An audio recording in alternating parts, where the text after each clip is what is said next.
husband cheated on me, and I was devastated. I was angry. I cut, I crashed, I attacked, I stabbed, I plotted. I did a lot of stuff. I'm a firm believer that charity begins at home and then it spreads. And then I forgot that part. And so I contributed to the distance in our relationship. I'm just saying, I like for you to look a little more like I like for you to look. I started realizing how faulty I was. The fact that I've been a contentious wife the entire time I've been married to him. I'm sitting up here running around being the face of gospel, encouraging everybody, being more of a really good Christian in theory. Like, I don't need you for too much of this because I run stuff. I got the baby, so I got love. I don't need the other kind of love. I'm fine, at least for a little while. You know what I mean? Because I got her. You know what I mean? And so I'll he check was in just with you next month. Y'all, what if the most stable family in gospel just got shattered by one late-night live stream and a claim so explosive it rewrites everything? Minutes ago, Tina Campbell went live, no filters, no script, just tears, pauses, and a statement that froze the timeline. She said she couldn't stay quiet anymore. She said the truth had a cost. And then she showed what she called evidence. But here's where it turns. Instead of another accusation, she dropped a claim that cuts through the core, a paternity twist tied to Teddy Campbell and the youngest child in Erica Campbell's household, framed as a DNA bombshell. Now the conversation isn't just about cheating, it's about identity, trust, and who knew what and when. I held this in to protect 2 homes, she said, and it broke mine. Then comes the second shock. The name at the center of the fallout, Warryn Campbell, is suddenly everywhere. Reports say he's devastated. Others say he's reviewing everything. No confirmation. Just silence and a vacuum filling with speculation. If you track this back, the pattern gets darker. Whispers, distance, moments that didn't add up. Public unity. Private fractures. A story that looked clean until it didn't. And now it's escalating. Clips are spreading. Sides are forming. Proof is being debated in real time. Every second without a response makes the claims louder. So here's the question no one can dodge. If this is the truth finally surfacing, why did it take this long? And if it's not, then what are we really watching unfold?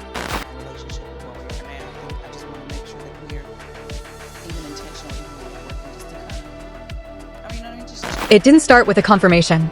It started with a pause that felt too long and a sentence that didn't belong in a normal explanation. I can't stay quiet anymore. That's how Tina Campbell opened the live. No build-up. No soft entry. Just a statement that immediately signaled something was about to shift. Within seconds, the atmosphere changed. Because this wasn't a performance. It wasn't a casual update. It felt deliberate, measured, but heavy, like someone preparing to say something they already knew would break more than it fixed. The context was already tense. There had been weeks of claims, responses, and shifting narratives involving Teddy Campbell and Erica Campbell. The story had already crossed the line from private to public. But this was different. Because instead of repeating what had already been said, she introduced something new. Something specific. But here's where it turns. Instead of leading with accusation, she led with justification. She explained why she hadn't spoken sooner. Why she held back. Why she allowed a version of events to circulate without interruption. According to her, it wasn't fear. It was protection. 2 households. Multiple relationships. A structure that, in her words, couldn't survive exposure. And then she said the line that reframed everything. Silence became a lie. That's when the focus shifted from what happened to what had been hidden. Because once silence is described as intentional, everything that follows becomes part of a larger pattern. And that pattern is where the core of the drama sits. She didn't present it as a moment. She presented it as something ongoing. Something she had been observing, tracking, questioning, without speaking. That's what made the next part heavier. Check-ins about 2008 because we didn't feel connected. You don't connect. Because when she finally moved into the claim itself, it wasn't framed as speculation. It was framed as a conclusion she had reached over time. A conclusion she said she could support. And that's where the emotional tone changed. Her voice slowed. Her delivery tightened. And she referenced something she described as evidence. Not in detail. Not fully explained. But enough to suggest that what she was about to say wasn't just based on suspicion. That it had been verified, at least from her perspective. That's when the conversation crossed into its most volatile space. Because once evidence is introduced, the stakes change. It's no longer just a story. It becomes a claim that demands response. And response is exactly what hasn't happened yet. But before that silence could settle, another layer was added. Because this wasn't just about her. In 2013, where infidelity rocks the core of the family. It extended outward, into another household, another relationship, another name that hadn't been central before, but now couldn't be ignored. Warryn Campbell. Not as a bystander, but as someone directly impacted by what was being alleged. And that's where the second shift happened. Because now the situation wasn't contained. It expanded. From one relationship breaking down to multiple relationships intersecting under pressure. And once that expansion happens, the narrative becomes harder to control. Because more people are affected, more perspectives exist, more silence becomes noticeable. Looking back, she suggested this didn't appear suddenly.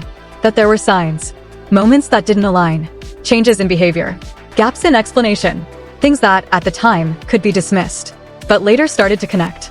That's the nature of patterns. They're only visible once you step back.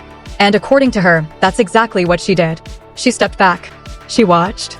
And eventually, she decided the pattern was real. But that decision didn't resolve anything. It escalated everything. Because now the story isn't just being told. It's being tested. Against silence. Against reaction. Against what comes next. And that leads to the question that's starting to surface beneath all of this. If what she's presenting is based on something she believes is verified, then what happens when the people involved respond? And if they don't, what does that silence actually mean? I filtered everything. So when loneliness showed up in my marriage, I went back to the That's exactly how. The moment she referenced evidence, the story crossed a line it couldn't come back from. Because once that word enters the conversation, everything changes. Not just what is being said, but how it is received. Within minutes, clips of Tina Campbell's lives started circulating. Short segments, isolated lines, a single claim repeated over and over until it began to feel larger than the context it came from. The narrative didn't evolve slowly. It escalated instantly. People weren't asking if something happened. They were asking how long it had been happening. That's the difference. But here's where it turns again. Because instead of reinforcing her claim with full clarity, she kept parts of it controlled, measured, selective. She referenced documentation, but didn't fully display it. She described verification, but didn't break it down. And that gap? That's where the tension built. Because partial information doesn't calm a situation. It amplifies it. Now the focus shifted to what wasn't shown, what wasn't explained. Found out about it when we were taping the show. When we were taping the reality show called Mary, some of y'all don't know. We went through a season of her finding out everything that I had done. The person who it was, she used to work for me, and so that broke my heart. She was like a godmother to my children. She had access to my home to come get my kids, and I said, "Are you having an affair with her?" And he said, "No." I said, "Call her." While we're doing this, I was like, "Call her." And so he did. And what might still be hidden. And that's where the core drama deepened. Because the allegation itself wasn't just about betrayal. It was about identity. About a truth that, if accurate, doesn't just affect relationships, it reshapes them. And once that possibility exists, the emotional weight multiplies. That's when she paused again. Not for effect, but as if the weight of what she had already said needed space. "I didn't want to destroy 2 homes," she stated. It wasn't loud. It didn't need to be. Because the implication was already clear. This wasn't a recent discovery. This was something she claimed to have carried for a long time. And that introduces the second twist. Time. Because if this is something that existed over an extended period, then it changes how every previous moment is interpreted. Every appearance, every interaction, every public display of unity, it all becomes subject to reevaluation. And that's exactly what started happening. People began looking backward, not forward, trying to identify where things first shifted, trying to connect moments that once seemed unrelated. And as that process unfolded, the attention moved again, this time more intensely toward Warryn Campbell. Not just as someone affected, but as someone potentially central to the impact of the claim. Because if the allegation holds any weight, then the consequences don't stop at one relationship. They extend outward, into another marriage, another structure. And he was like, "Tina wants to know," and da-da-da-da-da. And I said, "Are you sleeping with my husband?" And she hung up the phone, so I had my answer. So it broke my heart. I destroyed 3 cars. I cut up and crashed up and tried to stab and plotted murders and all kind of crazy stuff because I was angry. Since then, I found out about more. And I don't want to hold on to somebody who I cannot trust. You see, I have been trying since the very beginning. The situation gets a little worse, and then I try to forgive, and it gets a little worse, and I try to forgive. You gonna keep adding people? You gonna keep adding people? You gonna keep adding people? I thought we had a good life just like everybody else watching. I was 190% committed to that man. And this is what you did every time I was gone? Another reality that, until now, appeared stable. That's where the situation became heavier. Because now the silence surrounding him carries its own meaning. No direct statement. No detailed response. just absence. And in a situation like this, absence isn't neutral. It's interpreted. Repeatedly. Meanwhile, the broader narrative continued to fracture. Some focused on her credibility, others focused on his past, others questioned the timing. Because timing in situations like this is never ignored. Why now? Why this moment? Why after everything else had already been said? Those questions don't slow the story down. They intensify it. And that's what happened. The conversation didn't stabilize. And I was like, what if I kill you first? He said. He said. No. This is what you said. You looked at me. You was mad because you was. She looked at me one time. She's like, "Don't you think you deserve to die?" And I was like, wow, I said, yeah. Ooh. I said, yeah. I said, the wages of sin is death. I said, if you kill me, I'm going to be with the Lord. Because I repented. But if you don't, I'm gonna make this up to you. It layered. More theories, more assumptions, more interpretations building on top of each other. Until the original claim wasn't just one part of the story anymore. It became the center of it. And once something becomes the center, everything else starts orbiting around it. That's where things stand now. Not confirmed, not resolved, but magnified. And magnification without clarity leads to one outcome: pressure. Because the longer this continues without a full response from every side, the more permanent these interpretations become. And that leads to a question that's harder to ignore with each passing moment. If this claim is as serious as it sounds, then what happens when it's either proven or completely dismantled? And which outcome would actually cause more damage? He said, if you don't, I'm going to get you back. Yeah, I'll make this up to you. He said, I broke it. if you divorce me, I'm going to pursue you till I get you back. I did tell her. And I was like, I didn't know. She knew I know meant it. exactly where we were in our house when that man said that. And I was like, he means it. He do to get me back. He did everything he said he was going to do. He did everything that he said he was going to do. So in the spirit, he ran. The silence didn't calm anything. It sharpened it. Because in a situation already built on claims, timing, and fragments, the absence of a direct response doesn't reduce pressure, it concentrates it. After the live ended, the conversation didn't slow down. It multiplied. Clips were cut, captions were rewritten, and the same few lines from Tina Campbell's statement began to circulate as if they were standalone facts. No context. No full explanation, just repetition. And repetition is where narratives solidify. But here's where it shifts again. Because as the claim reached wider audiences, something else started happening. People stopped reacting emotionally and started analyzing. Breaking down tone, comparing timelines, revisiting old moments that once seemed insignificant. Because once a story introduces the possibility of something hidden, everything in the past becomes potential evidence. That's how the focus moved from what was said to what could be inferred. And that's where the core drama deepened. Because now the situation wasn't just about whether something happened. It was about how long it might have been happening and who might have known. That's when the second twist gained momentum.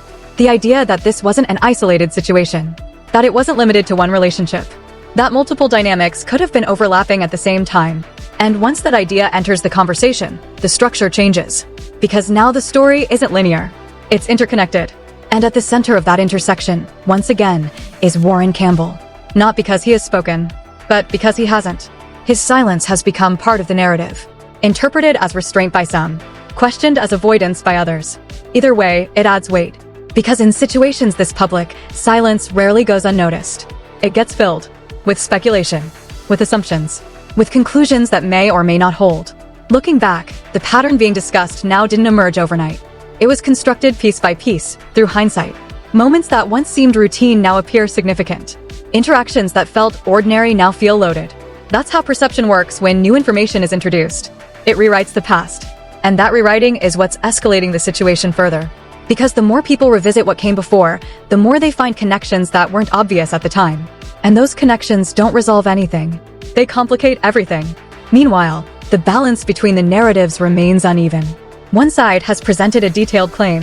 The others have not responded with the same level of specificity. And that imbalance is what's driving the escalation.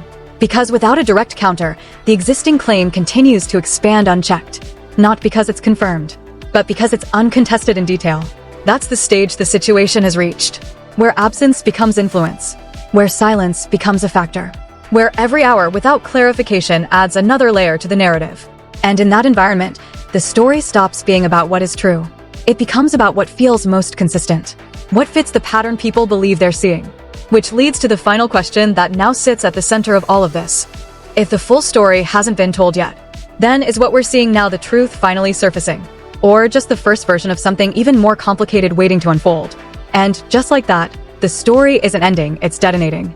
Because what started as one late-night live stream has now turned into a full-blown collapse of trust, timelines, and everything people thought they knew about this circle. Tina Campbell put the claim on the table. Teddy Campbell is already tied to a history that complicates every detail. Erica Campbell hasn't responded in full, and Warryn Campbell? Silence. But silence in a situation like this isn't quiet, it's loud. Because every second without a clear answer gives the claim more space to grow, more room to spread, and more power to reshape the narrative. And here's the dangerous part. This is no longer about proof. This is about perception. Because once the internet locks onto a version of events, it doesn't wait for confirmation. It builds conclusions in real time. It fills gaps.